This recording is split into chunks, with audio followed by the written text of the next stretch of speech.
आप देख रहे हैं गुड न्यूज़ जज्बा इंडिया का, जिसमें होती है बात उम्मीद की, जिसमें होती है बात रोशनी की, जिसमें हम बात करते हैं ज़िंदगी को सही रास्ते पे लाने की। जी हाँ, ज़िंदगी को किस तरह से गुजारा जा सकता है, ज़िंदगी को दूसरे लोगों के साथ किस तरह से खुशहाली के साथ गुजारा जा सकता है, ऐसी ही कुछ बातें लेकर हम हाजिर हो जाते हैं प्रोग्राम गुड न्यूज़ जज्बा इंडिया में। हम सभी जानते हैं कि प्रोग्राम मन की बात में वज़ीर आज़म नरेंद्र मोदी उन लोगों की बात ज़रूर करते हैं जिनका जिक्र ख़ास तौर पर उन बातों में होता है, उन कहानियों में होता है जो ज़िंदगी को बदलना जानते हैं, ज़िंदगी को एक नई सिमत देते हैं। तो कौन है वो लोग, क्या कर रहे हैं, किस तरह से इंसानियत का पैगाम आम कर रहे हैं, आइए आपको दिखाते हैं आज के प्रोग्राम में। तो चलिए शुरुआत करते हैं गुड न्यूज़ जज्बा इंडिया की। और आइए अब बात करते हैं स्वच्छता मुहिम की। हम सभी जानते हैं कि वज़ीर आज़म नरेंद्र मोदी बार बार अपील करते हैं कि हमें अपने आसपास के माहौल को साफ़ सुथरा रखना है और इसके लिए बहुत ज़रूरी हो जाता है कि हम आसपास पेड़ पौधे लगाएं, साफ़ सफाई का पूरा ख्याल रखें और अगर हो सके तो जो नदियां आज ख़त्म हो चुकी हैं कूड़ा और करकट की वजह से, तो हमें चाहिए कि हम उन नदियों की साफ़ सफाई का भी पूरा ख्याल रखें ताकि हमारा जो माहौल है उसकी जो साफ़ सफाई है वो हमें सेहतमंद एक ज़िंदगी अता कर सके। ऐसे बहुत सारे लोग हैं जो इस मुहिम में जुड़ चुके हैं और साफ़ सफाई का पूरा ख्याल रख रहे हैं। तो कौन हैं वो लोग और किस तरह से कर रहे हैं काम, आइए जानते हैं।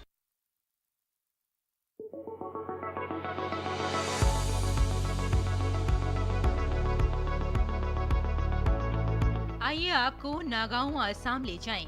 पुरानी गलियां, वो तंग रास्ते जहां लोग बड़े हुए, वो जगह जहां पुरानी यादें बसी हैं। लोग इन गलियों से इस कदर जज्बाती तौर पर जुड़े हुए हैं कि उन्हें गंदा देखकर खामोश नहीं रह सकते। कुछ मुकामी बाशिंदे इकट्ठा हुए और एक करारदाद की, वो अपनी गलियों को साफ करेंगे। शुरुआत बहुत छोटी थी, लेकिन आहिस्ता आहिस्ता ज्यादा लोग इनमें शामिल हो गए। पड़ोसी, दोस्त, घर वाले, हर कोई इनके साथ शामिल होता गया। इस तरह एक मजबूत टीम तश्कील दी गई, जिसने गलियों से टनों कचरा हटाया। अब वो गलियां न सिर्फ साफ सुथरी हैं, बल्कि आवाम में इत्तेहाद की मिसाल बन चुकी हैं। इससे जाहिर होता है कि जब कोई कम्युनिटी मुत्तहिद हो जाती है, तो नामुमकिन भी मुमकिन हो जाता है। जो हम लोग का वार्ड को सफा करने के लिए, तो उसी दिन से सफा हम लोग ने करते चला गया और उसका साथ में हम लोग का दोस्त आज का टाइम में हम लोग का टीम 18 बोल करके एक टीम बनाया है। उस टीम का साथ में सभी 9 गांव के वासी जोड़ा हुआ है। तब एक के साथ हम जुड़ने लगे और सब में एक यूनिटी हो गया और इस गली को हमने बहुत अच्छे से सजाया, सफाई किया, कलर किया, आर्ट किया और आगे भी और प्लान है छोटे छोटे पौधे लगाने की। ऐसे ही हम सफा करते रहेंगे। मोदी साहब को तो और भी धन्यवाद जो हमारे शहर के बारे में बताया, पूरे इंडिया में हमारा शहर का नाम आया। अब चलते हैं बेंगलुरु, जनूबी हिंदुस्तान की तरफ। शहर की चमक दमक और साथ में ग्लैमर के दरमियान एक नया मसला उभरा है, सोफे का फुजला। सड़कों पर पड़े पुराने सोफे और फर्नीचर का फुजला माहौल को नुकसान पहुंचाता है, लेकिन यहाँ के कुछ पेशेवर अफराद ने इस मसले को एक चैलेंज के तौर पर लिया। इंजीनियर्स, डिजाइनर्स और साथ में माहौलियात के माहिरीन सभी इस मसले को हल करने के लिए अफवाज में शामिल हुए। उन्होंने सोफे के फुजले को रिसाइकिल करने के जदीद तरीके इजाद किए, पुराने सोफों को नई जिंदगी दी और उन्हें मुफीद अशिया में तब्दील किया। इनकी कोशिशें न सिर्फ शहर को साफ सुथरा रख रही हैं, बल्कि वेस्ट मैनेजमेंट में भी एक नई मिसाल कायम कर रही हैं। बेंगलुरु के ये जंगजू हमें सिखाते हैं कि टेक्नोलॉजी और तख्लीकी सलाहियतों के साथ कोई भी मसला नाकाबिले तस्खीर नहीं रहता। हम बेंगलुरु में वार्ड अधिकारियों के सहयोग से सोफे और गद्दों को अलग करने और उनका निपटान करने का प्रयास करते हैं। बड़ी संख्या में हम सोफा वेस्ट की समस्या का समाधान कर रहे हैं। प्रधानमंत्री ने हमारे काम को सराहा, इससे हमारा मनोबल और बढ़ गया है। ये ब्लू प्लांट एनवायरमेंटल सॉल्यूशंस की कंपनी जिग्मा है, जो पुराने फुजले को तरतीब देने, रिसाइकिल करने और अलग करने के लिए साइंसी तकनीकों का इस्तेमाल करती है। फुजले से वसाइल पैदा किए जा रहे हैं। इससे न सिर्फ जमीन को दोबारा हासिल किया जाता है बल्कि हयातियाती तनवुं को भी बहाल किया गया है। इस इक़दाम से चेन्नई के 50 साल पुराने कूड़े के मसले को हल करने में बड़ा फर्क आ रहा है। हमारे प्रोजेक्ट्स को सराहा गया, उसको बेस्ट प्रैक्टिसेस में लाया गया और 2016 का जो स्वच्छ सर्वेक्षण था उसमें हमको हमारे सर्विसेज को मतलब बेस्ट प्रैक्टिसेस की तरह लाके उसको 500 सिटीज़ के सामने रखा गया और ये बताया गया कि ये लैंडफिल माइनिंग को इस तरह एग्जीक्यूट करना चाहिए पूरे भारतवर्ष में। और आइए अब चलते हैं अरुणाचल प्रदेश, वो मुक़द्दस सरजमी जहां तुलुए आफ्ताब की पहली किरणें हिंदुस्तान में जमीन को छूती हैं, जहां हर सलाम जय हिंद से गूंजता है। यहाँ के नौजवानों ने यहाँ की सफाई को ही अपना मजहब बना लिया है। वो सिर्फ सफाई नहीं कर रहे बल्कि एक इनकलाब शुरू कर रहे हैं, माहौल की हिफाजत कर रहे हैं, साफ भारत के ख्वाब को पूरा कर रहे हैं। ये youth mission for clean reverse यानी YMCR के रजाकार हैं, जिनका मिशन सिर्फ और सिर्फ सफाई है। ये नदी को साफ रखना हमारे भी एक रिस्पॉन्सिबिलिटी, ये सोच नहीं है। ये सोच को लाने में हम लोगों को बहुत बड़ा चैलेंजेस होता है। तो हम चाहता है कि यहाँ लोग भी हैं, जितना लोग है वो गंदगी को एटलीस्ट सेफ वे में डिस्पोज करें और सोर्स सेग्रीगेशन को हमेशा ध्यान दें। वेट वेस्ट को अलग डिस्पोज करना है और ड्राई वेस्ट को अलग डिस्पोज करना है और कुछ वेस्ट है जो हम लोग वर्मी कंपोस्ट में कन्वर्ट किया जा सकता है, हमारा जो गर्दनी में काम आता है। तो ये सब चीज़ को ये IEC एक्टिविटीज़ अवेयरनेस में आता है। फुजले के हर जर्रे को हटाकर वो हमें सिखा रहे हैं कि छोटी छोटी कोशिशें किस तरह एक शहर, एक रियासत बल्कि पूरे मुल्क में बड़ा फर्क ला सकती हैं। और इसीलिए वजीर आजम ने मन की बात के 130वें एपिसोड में इन नौजवानों की कोशिशों की तारीफ की है। तब्दीली अपने अंदर से शुरू होती है। आसाम की सड़कें हों या बेंगलुरु की सड़कें, ईटानगर के गैर वाज़े कोने हों या चेन्नई की हयातियाती तनवुं, छोटी छोटी कोशिशें बड़ी तब्दीलियां ला सकती हैं। ऐसी मिसालें सफाई की हर कोशिश की अहमियत को जाहिर करती हैं। हमें अपने शहरों को बेहतर बनाने के लिए इनफरादी तौर पर या एक टीम के तौर पर अपनी कोशिशों को बढ़ाना चाहिए। अगर आप अपने इर्द गिर्द कोई मसला देखते हैं तो खड़े हो जाएं, इसमें शामिल हो जाएं और फर्क महसूस करें। ब्यूरो इनपुट के साथ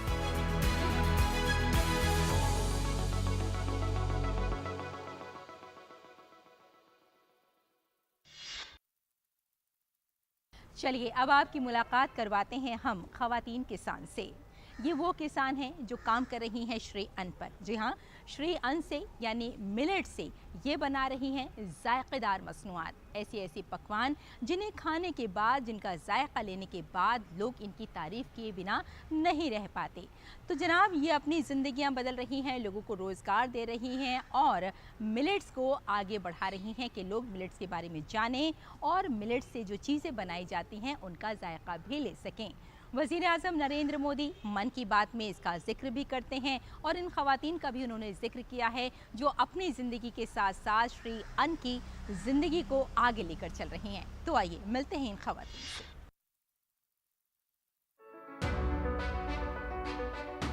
एक ऐसी कहानी जो ख़वातीन को बाइख्तियार बनाने और खुद इन्हिसारी की मिसाल देती है। तमिलनाडु के कल्लाकोर्ची जिले में जहां हरे भरे खेत और मेहनत की खुशबू जमीन की तज़ीन में फैली हुई है, ख़वातीन किसानों का एक ग्रुप तहरीक का जरिया बन गया है। तकरीबन 800 ख़वातीन Periya Palayam millet farmer producer company से वाबस्ता हैं। ये ख़वातीन बाजरे की काश्त में मसरूफ हैं और अब अपनी मेहनत को नई बुलंदियों तक ले जा रही हैं। आजकल हेल्थ हमारे पूरे भारत और हर इंसान के लिए बहुत ज़रूरी है और हमने बाजार की प्रोसेसिंग यूनिट लगाने के बारे में सोचा। हमने मिलेट प्रोसेसिंग यूनिट शुरू की है और पिछले महीने हमें सब्सिडी की पहली किश्त के तौर पर लगभग 11,25,000 रुपए मिले हैं। इससे हमें एग्रीन प्रो फंड से 3% सब्सिडी मिल रही है। इस कंपनी में लगभग 800 महिलाएं हैं। इस कंपनी को शुरू करके हम तमिलनाडु से कर्नाटक की ओर होने वाले माइग्रेशन को कुछ हद तक कम कर रहे हैं। मिलेट्स की मांग दुनिया भर में बढ़ रही है। ये एक सुपर फूड ग़िज़ाइयत से भरपूर, माहौल दोस्त और किसानों के लिए फायदेमंद है। इन खवातीन ने इस मौके को पहचान लिया और बाजरा प्रोसेसिंग यूनिट को कायम किया। अब वो बाजरे को वैल्यू एडेड प्रोडक्ट्स में प्रोसेस करते हैं, जैसे बाजरे का आटा या फिर स्नैक्स वगैरह। ये प्रोडक्ट्स अब मिडिलमैन को नजरअंदाज करते हुए बराह रास्त मार्केट में पहुंचती हैं। इससे न सिर्फ इन खवातीन की आमदनी में इजाफा हुआ है, बल्कि मुकामी मईशत भी मजबूत हुई है। ये कहानी बताती है कि जब खवातीन मुत्तहिद हो जाएं, तो कुछ भी नामुमकिन नहीं है। और इसीलिए वजीर आजम नरेंद्र मोदी ने मन की बात के 130वें एपिसोड में खवातीन की इन कोशिशों की तारीफ की है। ये खवातीन न सिर्फ किसान हैं, बल्कि कारोबारी भी हैं और मिलेट इनकलाब का हिस्सा भी बन चुकी हैं। ब्यूरो इनपुट के साथ डीडी न्यूज़।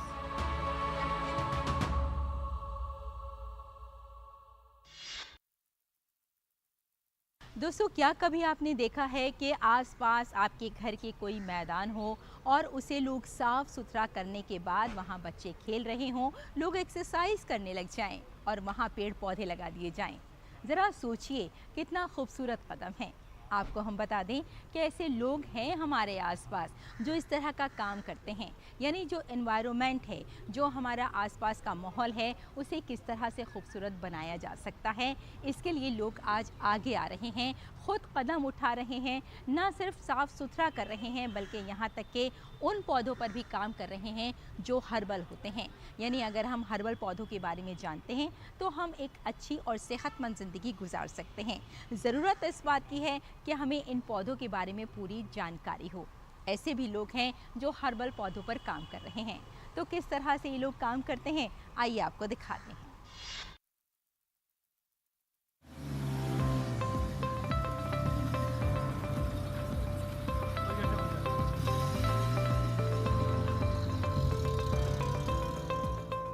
जब हम माहौलियाती तहफ़्फ़ुज़ के बारे में सोचते हैं तो अक्सर जहन में अज़ीमुश्शान मंसूबे और मुहिमात आती हैं, लेकिन बाज़ औक़ात तब्दीली एक सादा कदम से शुरू होती है, एक फ़र्द की मेहनत। आज मगरबी बंगाल के कूच बिहार से एक बहुत ही अच्छी खबर।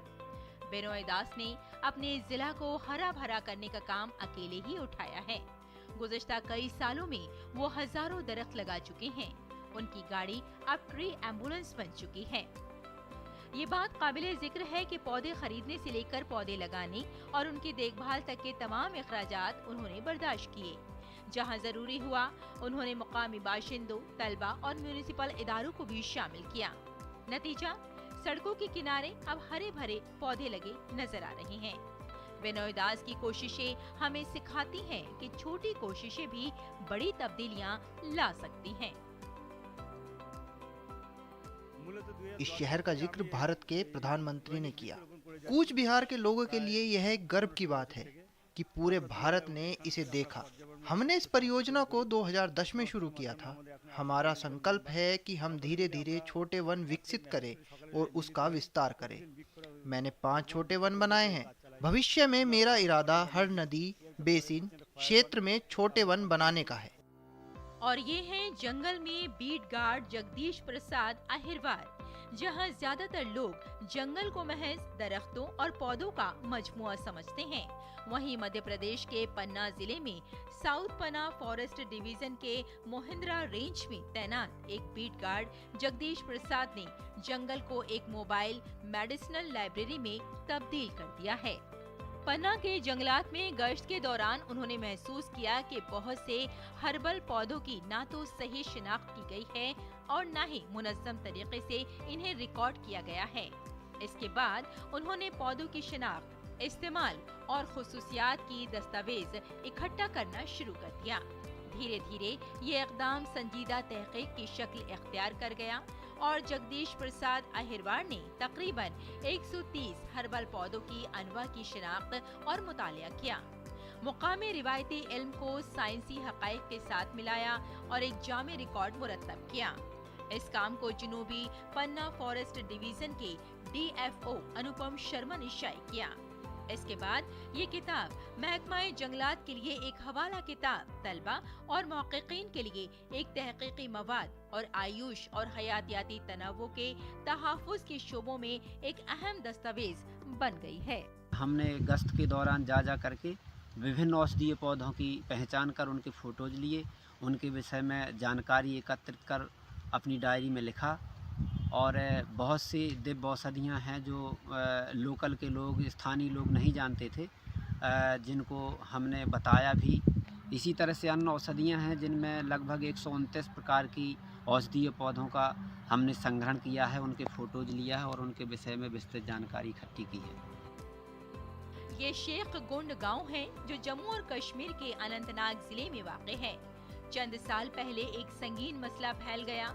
मंशियात, तंबाकू, सिगरेट और शराब जैसी नशावर अशिया का इस्तेमाल तेजी से बढ़ रहा था।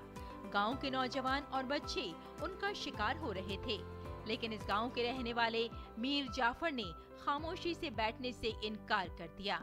यानी वो खामोश नहीं बैठे और इतने परेशान थे कि उन्होंने इस मसले को जड़ से खत्म करने का अज़्म कर लिया। हमने ये इनिशिएटिव लिया कि क्यों ना हम अपने गांव से स्टार्ट करें। अपने गांव में जो है सिगरेट के पीने पे, तंबाकू के इस्तेमाल करने पे पाबंदी लगाएंगे। तो अल्हम्दुलिल्लाह एक पॉजिटिव उसमें फीडबैक रहा, नौजवानों का काफ़ी ज़्यादा सपोर्ट रहा, दोस्तों का काफ़ी ज़्यादा सपोर्ट रहा। ऑनरेबल प्राइम मिनिस्टर साहब ने अपने मन की बात में उसके लिए सराहा। मीर जाफर ने अपने आप से ही आगाज किया और फिर गांव के कोने कोने में जाकर शऊर बेदार किया। इन्होंने नौजवानों, औरतों और बूढ़ों को इकट्ठा किया। इन सब ने बातचीत की, आगाही मुहिम चलाई और मनशियात की लत के खतरात के बारे में बात की। इनकी कोशिशें रंग लाई। गांव वाले इस कदर मुतासिर हुए कि दुकानदारों ने रज़ाकाराना तौर पर तंबाकू, सिगरेट और इसी तरह की मसनूआत फरोख्त करना बंद कर दी। ये अशिया अब दुकानों में दस्तयाब नहीं है। ऐसी कोशिशें एक बेहतर मुआशरे और माहौलियाती तहफ़्फ़ुज़ के लिए संगे मील साबित होती हैं और इसीलिए वज़ीर आज़म ने मन की बात में इस इक़दाम की तारीफ की, जिससे ये पैगाम गया कि निचली सतह पर ईमानदारी से किया जाने वाला काम मुल्क में आला सतह तक पहुंच सकता है। Bureau report, DD news.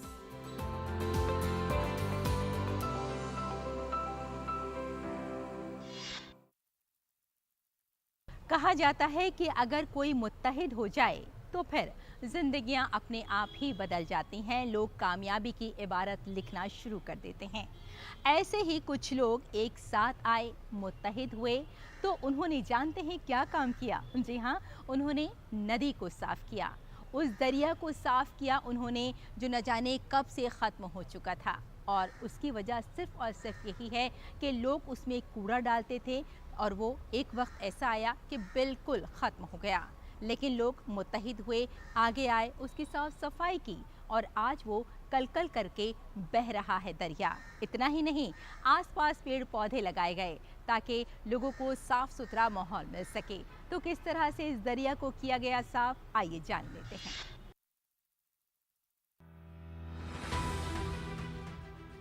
एक ऐसी कहानी जो हमें सिखाती है कि मुत्तहिद होकर हम अपनी ज़मीन को दोबारा सरसब्ज बना सकते हैं। हम बात कर रहे हैं दरियाए तमसा की, जो उत्तर प्रदेश के जिला आजमगढ़ से बहता है। अयोध्या से निकलने वाला और रामायण के दौर से जुड़ा ये तारीखी दरिया कभी आलूदगी, फुजला और नजरअंदाज होने की वजह से मर रहा था। इसका पानी जहरालूद हो गया, मछलियां मर चुकी थीं और आसपास के गांवों की जिंदगियां मुतासिर हो रही थीं। दरिया का बहाव रुक गया था और ऐसा लगता था जैसे इसका वजूद खत्म हो जाएगा। ताहम उम्मीद की एक किरण उस वक्त पैदा हुई जब मुकामी कम्युनिटी ने अपनी जिम्मेदारी को तस्लीम किया। किसान, नौजवान, औरतें, बच्चे सब मुत्तहिद हुए। उन्होंने एक बड़े पैमाने पर सफाई मुहिम शुरू की। इसके किनारों से प्लास्टिक, कूड़ा करकट और आलूदगी को हटा दिया। NGOs ने हुकूमती ताउन के साथ इसमें शमूलियत इख्तियार की और दरिया के दोनों किनारों पर हजारों दरख्त लगा दिए। नीम, पीपल, आम और बांस जैसे पौधे जो मिट्टी को मजबूत बनाते हैं और पानी को साफ रखते हैं। महीनों की मेहनत, सफाई मुहिम और आगाही मुहिम ने हैरत अंगेज काम किया। और इसीलिए वजीर आजम ने उत्तर प्रदेश के आजमगढ़ में दरियाए तमसा के दोबारा जिंदा होने की कहानी को शेयर किया है। आज दरियाए तमसा दोबारा जिंदा हो गया है। इसकी नदी साफ और खूबसूरत तरीके से बहती है। मछलियाँ लौट आई हैं, परिंदे चहचहा रहे हैं और आसपास के खेत अब सरसब्ज व शादाब हैं।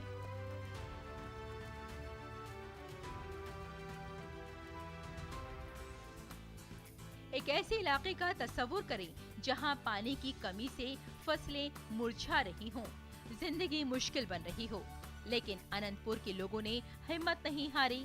उन्होंने तकरीबन 10 पुराने आबी ज़खायर की निशानदेही की, जिन्हें बरसों से नजरअंदाज किया जा रहा था। इज्तिमाई तौर पर इन्होंने आबी ज़खायर को साफ किया और उनको दोबारा जिंदा कर दिया। ये कोई छोटा काम नहीं था। इसमें महीनों की मेहनत लग गई, लेकिन नताइज हैरत अंगेज और समरावर। अब न सिर्फ इन आबी ज़खायर में पानी की सतह में बेहतरी आई है, बल्कि पूरे इलाके में सब्ज़ा बढ़ चुका है। पौधे खिल चुके हैं और माहौलियाती निजाम को जिंदा कर दिया गया है।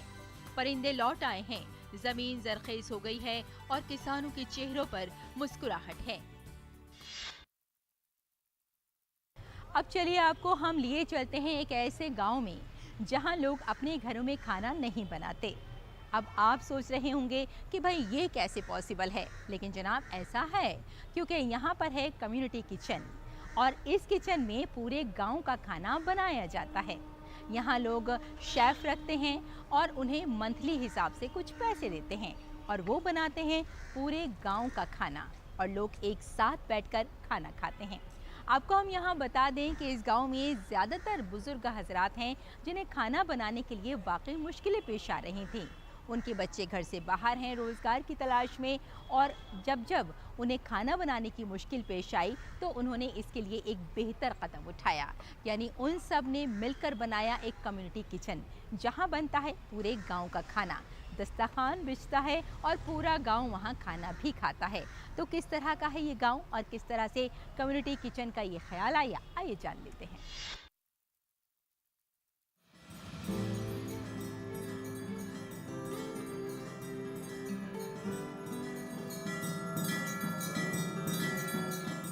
हमारा देश विविधताओं से भरा है और हर जगह की अपनी एक अनोखी कहानी है। गुजरात में एक ऐसा ही हैरान कर देने वाला गांव है मेहसाना जिले का चंदन की। यहाँ की परंपरा सुनकर आप दंग रह जाएंगे, क्योंकि इस गांव में किसी भी घर में रसोई नहीं है और ना ही लोग अपने घर में खाना बनाते हैं। ये कोई मजाक नहीं बल्कि सच है। यहाँ रहने वाले 500 लोग रोजाना एक साथ एक ही जगह पर सामुदायिक रसोई में बना खाना खाते हैं। ये परंपरा न सिर्फ खाना बनाने के बोझ को कम करती है, बल्कि पूरे गांव में एकता और भाईचारे को भी बनाए रखती है और इसीलिए ये बन गया है किचन फ्री गांव।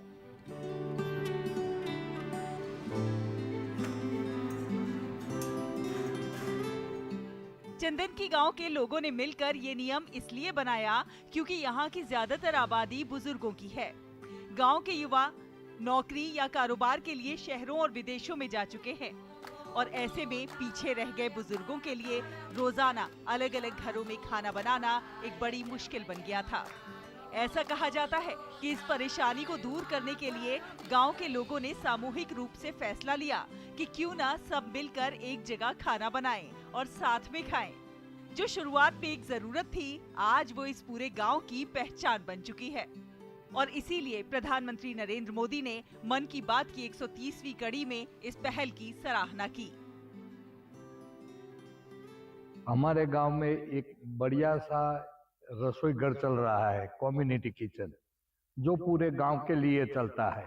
आज से 15-16 साल पहले सबको एक आइडिया आया, कहता सब गांव में बुजुर्ग लोग रहते हैं, तो सारे जितने बुजुर्ग रहते हैं गांव में, तो उन लोगों को खाने की थोड़ी प्रॉब्लम रहती है। जो नरेंद्र भाई मोदी साहब ने जो जिक्र किया है मन की बात में, तो हमें इससे प्रेरणा मिली है कि हम और आगे बढ़े। गांव के सरपंच पूनम भाई पटेल ने इस सामुदायिक रसोई की सोच को आगे बढ़ाया। इसका मुख्य लक्ष्य था बुजुर्गों की सुविधा, पर धीरे धीरे ये पूरी आबादी की जीवन शैली बन गया है। चंदन की गांव की सबसे बड़ी खासियत ये है कि यहाँ लगभग 50-60 ग्रामीण रोज मिलकर खाना बनाने में हाथ बटाते हैं ताकि किसी एक व्यक्ति पर सारा बोझ न पड़े।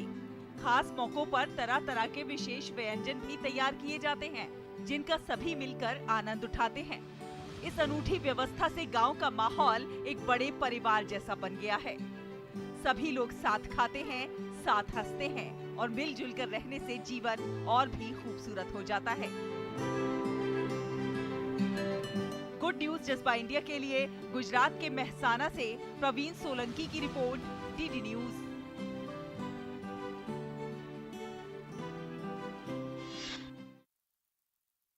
तो देखा आपने हमारे आसपास कितने अच्छे और कितनी खूबसूरत शख्सियात हैं जो कर रही हैं समाज के लिए काम कर रही हैं इंसानियत के लिए, यानी पैगाम दे रही हैं स्वच्छता का, साफ सफाई का और ज़िंदगियों को कैसे बदला जा सकता है और मुत्तहिद होने का। वाकई अगर इनके बारे में मज़ीद जाना जाए और इनके बारे में जो हम जानते हैं उन सबको अपनी ज़िंदगी में शामिल किया जाए तो उनकी तरह हम सब भी अपनी ज़िंदगियां बदल सकते हैं। और यही पैगाम है वज़ीर आज़म नरेंद्र मोदी का, जो चाहते हैं कि हम सब मुत्तहिद होकर समाज को एक बेहतर राह दिखा सकें, एक बेहतर समाज की तश्कील कर सकें। फिलहाल आज के लिए इतना ही, लेकिन जाने से पहले हमेशा की तरह हम आपसे इतना ज़रूर कहेंगे, अपने चेहरे पर एक मुस्कुराहट रखिए, क्योंकि जब आप मुस्कुराते हैं तो दूसरों को मुस्कुराने का सबब दे जाते हैं। Bye bye and take care.